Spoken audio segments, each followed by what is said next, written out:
Next gen நேர்களுக்கு அனைவருக்கும் வணக்கம். நான் உங்கள் ஸ்ரீஷ்பம் விஜயகுமார். இன்றைக்கி பார்த்தீங்கன்னா மாசி மாத சிறப்பு பலாபலன்கள். மாசி மாதம் ஏன் பார்க்கணும்? பொதுவாக இந்த மாதத்தில் பார்த்திங்கன்னா 2 கிரகணங்கள் வருது. சூரிய கிரகணம், சந்திர கிரகணம். அதில் மாசி மகம் வேற வருகின்றன. இந்த காலகட்டத்தில் சங்கடகர சதுர்த்தி இது மாதிரி நிறைய பலன்கள் இருக்குது. குறிப்பாங்க வீழ்ந்தவன் எந்திரிக்க இந்த மாதம் இருக்குங்க. கிரகண காலகட்டத்தில் நிறைய விஷயங்கள் பார்த்திங்கன்னா வாழ்க்கையை திருப்பி போட்டவங்களுக்கு திருப்பி கொடுக்கின்ற மாதமாக இருக்குது. சார், சுபகாரியங்கள் தவிர்க்கணும், பாவகாரியங்கள் இது மாதிரி குறைக்க ஏற்ற நிறைய விஷயம் இருக்குங்க. அதுதான் பொதுவாக ஒரு மனிதன் பொருளாதாரத்தில் பல கஷ்டங்கள் பட்டுட்டு தான் இருக்கான். ஆனால் அவன் எப்போ தான் மாறுவான்? செல்வம், குழந்தை பிறப்பு, குறிப்பாக கடன். இந்த நோய் கடன்கிறது மிகப்பெரிய ஒரு நோயினே சொல்லலாம். ஏன்னா உங்களுக்காக வாங்கினதை விட சொந்த பந்தத்துக்கு வாங்கினது, நண்பர்களுக்கு வாங்கினது, சார் தெரிஞ்சு தெரியாமல் ஒரு பணத்தை இழந்துட்டேன் சார், இது மாதிரி பல விஷயத்துக்கு தீர்வு கிடைக்கிற மாதம் இந்த மாசி மாதத்தில். இன்றைக்கி நகை ரேட் என்ன ரேட்டில் போயிட்டுருக்கு? அப்போ இந்த மாசி மாதத்தில் நிறைய மாற்றங்கள் இருக்குமா?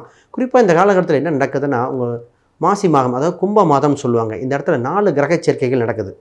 குறிப்பாக சூரியன், ராகு, சுக்கிரன், புதன், இந்த கிரக சேர்க்கைகள் ஒரு நிறைய ராசிக்கு அள்ளி கொடுக்க தயாராக இருக்குது. ஆனால் ஒரு சில விஷயம் வேண்டாம், தவிர்த்துடுங்கன்னு சொல்ல போகிறேன். அது நிச்சயமாக அந்த தவிர்த்தா தான் உங்களுக்கு சிறப்பாக இருக்கும். ரைட், நிச்சயமாக உங்கள் ராசியை பற்றி பலாபலன் இங்கே போவோம். மேச ராசி அன்பர்களே, இந்த மாசி மாத பலாபலன்கள் உங்களுக்கு சிறப்பு பலாபலன்களாக இருக்குதுங்க. உங்கள் ராசி அதிபதி இன்னும் உச்சமாகவே இருக்கிறார். உங்கள் ராசி அதிபதி உச்சம் பெறும்போது உங்களுக்கு வலுவான அமைப்பு ஏற்படுகிறது. அப்போ எதெல்லாம் அதிகரிக்க போகுதுன்னு பார்ப்போம். பொதுவாக மேசராசி அப்படின்னாலே சிறப்புத்தன்மை என்னென்னங்க? தொட்டதெல்லாம் தொடங்கும் காலகட்டம். இந்த ராசிக்கு பார்த்திங்கன்னா உறவு சம்மந்தப்பட்டது அதிக உதவிகள் செய்வாங்க. தைரியம் தாங்க இந்த ராசிக்கு. தைரியமாக ஜெயிச்சிருவேனா, மற்றவங்களால முடியாதும்பாங்க. துணிந்து செயல்படுற ராசியாக இருக்கும். மோதி பார்ப்போம், ட்ரை பண்ணி பார்ப்போம். ஏன் வேணான்னு சொல்கிறீங்க? இந்த ராசிக்கு வண்டி வாகனங்கள், வீடு சம்மந்தப்பட்ட இன்ட்ரெஸ்ட் அதிகமாக இருக்கும். ஸ்போர்ட்ஸ் சம்மந்தப்பட்டதாக இருக்கும். ஆணோ பெண்ணோ இன்றைக்கி அதெல்லாம் கிடையாது.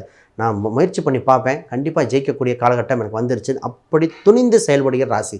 இந்த மாசி மாதத்தில் உங்கள் ராசிக்கு 11ஆம் இடத்தில் தான் இந்த 4 கிரக சேர்க்கை ஏற்படுது. அப்போ ஃபஸ்ட்டு விஷயம், லாபங்கள் குளிக்கின்ற மாதமாக இருக்கின்றன. இந்த நேரத்தில் நீங்கள் முயற்சி செய்ய வேண்டியது என்னென்னா, பொருளாதார ரீதியாக சார் எனக்கு பணம் வருமா, கொடுத்த பணம் வருமா, எப்போ கிடைக்கும், குடும்பத்தில் இருக்கிற பிரச்சனைகள் தீர்வுமா, இந்த மாதிரி பல கேள்விகள் இருக்கும். இந்த பணத்தை பற்றி 2 பாயிண்ட் இருக்குங்க. பொதுவாக நிறைய பேர் பார்த்திங்கன்னா பணம் வந்து கடனை அடைக்க ஒரு வழி பிறக்கும். சார் பணம் வந்தால் தான் சார் பையனை படிக்க வைக்கிறதுக்கு, இந்த மாதிரி விஷயங்கள் இருக்கும். அப்போ பொருளாதாரம் திருப்திகரமாக இருக்க வேண்டிய காலகட்டமாக இருக்குது. இதை கவனமாக செயல்படுத்த வேண்டும். இந்த நேரத்தில் திருமணம் சம்மந்தப்பட்டது பண்ணலாமா அப்படின்னு கேள்விகள். பொதுவாக திருமணம் சம்மந்தப்பட்ட பார்க்கும்போதுங்க, நட்சத்திர பொருத்தத்தை தாண்டி கிரக பொருத்தம், கட்ட பொருத்தம், இந்த மாதிரி நிறைய பொருத்தங்கள் பார்க்க வேண்டியது இருக்குது. ஆனால் இந்த காலகட்டத்தில் திருமணத்தில் வெயிட் பண்ணுங்கள். என்ன சார் மாசி மாதத்தில் வெயிட் பண்ண சொல்கிறீங்க, நல்லது நடக்கும். எங்கேயாவது கிரகண மாதம், இந்த கிரகண மாதத்தில் திருமணம் ஒரு இது கூட போடக்கூடாத காலகட்டம். குறிப்பாக மார்ச் 17லேருந்து குறிப்பாக பிப்ரவரி 17லேருந்து மார்ச் 3 வரைக்கும் சூரிய கிரகணம், சந்திர கிரகணத்துக்கு இடைப்பட்ட நாளாக இருக்குது. இதில் தான் முகூர்த்த நாளே வருது. இதில் போடுகின்ற முகூர்த்தம் எப்படி இருக்கும், இதில் நிச்சயம் பண்ணலாமான்னு பல கேள்விகள் வந்துட்டுருக்கு. கவனமாக பண்ணணும். ஒரு சில ஜாதகம் மட்டும் தான் செட் ஆகுது, மற்ற ஜாதகத்துக்கு பாதிப்பை தருகிறது. இப்போ ரொம்ப கவனமாக இருக்க வேண்டிய காலகட்டமாக இருக்குது. சரி, விஷயத்துக்கு வரேன் பாருங்கள். இப்போ திருமணத்தை இந்த நேரத்தில் கொஞ்சம் கவனமாக பார்த்து பண்ணிக்கங்க, ரொம்ப முக்கியம். இப்போ மாணவர்களுக்கு கோல்டன் டைம். மாணவர்கள் சார் படிப்பில் படித்து முடித்து வேலை கிடச்சிருவேனா, இப்படி ஒரு செக்டர். இதே மாணவர்களுக்கு இன்னொரு இது என்னென்னா, சார் காலேஜ் டே வந்திருக்குது, +2 படிக்கிறான், என்ன சப்ஜெக்ட் எடுக்கணும், காலேஜில் என்ன சேர்த்தணும், நீட் எக்ஸாம் படிக்கலாமா, இல்லை இன்ஜினியரிங் கிடச்சிருமா, மேனேஜ்மெண்ட்டில் பணம் கட்டலாமா வேண்டாமா, எல்லாரும் சேர்ந்துட்டுருக்காங்களே, இந்த மாதிரி தத்தளிச்சிட்ருப்பீங்க. ஃபஸ்ட்டு இது இண்டிவிஜுவல் ஹாரோஸ்கோப் தான் இந்த மாதிரி மாறுது. அப்போ பொதுவாக மாணவர்களுக்கு, தமிழ்நாட்டு மாணவர்களுக்கு நிறைய கல்வித்துறையில் அமைப்புகள் வருகிற காலகட்டமாக இருக்குது. பெற்றோர்கள் ரொம்ப வருத்தப்பட வேண்டாம், அவங்களுக்கு நல்லதாக அமையக்கூடிய வாய்ப்புண்டு. ஜாதக ரீதியாக பார்க்கும்போதே தெரிஞ்சிடும், இது மேனேஜ்மெண்ட் ஜாதகம், இது பிஇ போக வேண்டியது, இது டாக்டர் போக வேண்டியது, இல்லைங்க இவங்க பிகாம் இல்லை கவர்மெண்ட் எக்ஸாம் கொண்டு போய் ஈஸியாக சொல்லிடலாம். அப்போ அந்த மாதிரி பண்ணும் பொழுது ஈஸியாக இருக்கும். நிறைய ஐஏஎஸ் ஐபிஎஸ் ஆஃபீஸர்லாம் என்ன பண்ணுவாங்க அப்படின்னா, பையனை பிஏ இங்கிலீஷ் லிட்ரேச்சர் சாதாரண கோர்ஸில் போடுவாங்க. ஏன்னா அவங்களுக்கு ரூட்டு தெரியுது. 1க்கு 2 முறை விசாரித்து பண்ண வேண்டிய காலகட்டம். சார் சொத்து சுகங்களை இப்போ பூர்வீக ரீதியான சொத்துக்களை பிரிக்க காலகட்டம் வந்திருக்கு. சார் சொத்து பிரிக்கலாமா, சொத்து சம்மந்தப்பட்டது இருக்கின்ற வெள்ளங்கள் மாறுமா, இப்போ கோர்ட்டு வழக்குகள் ஏதாவது இருக்குது, ஜெயிப்பனா, இது மாதிரி விஷயத்துக்கு அற்புதமாக இருக்கிற காலகட்டம்.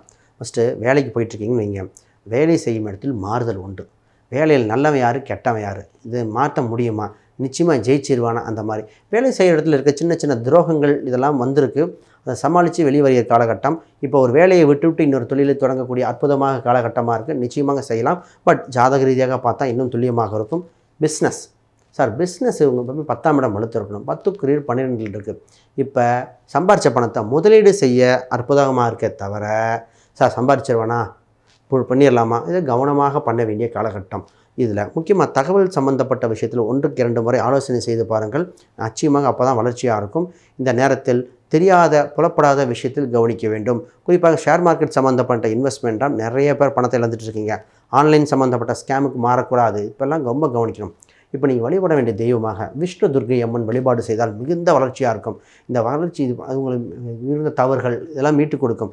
குறிப்பாக கிரகணம் அன்று சிவன் கோயிலுக்கு சென்று கிரகணம் முடிஞ்சதுக்கு அப்புறம் அது போய் வழிபாடு செஞ்சுட்டு வந்த உடனே உங்கள் வாழ்வு உங்களுக்கு இருந்த பாவங்கள் அனைத்தும் போக்கக்கூடிய ஒரு காலம் வந்தாச்சு.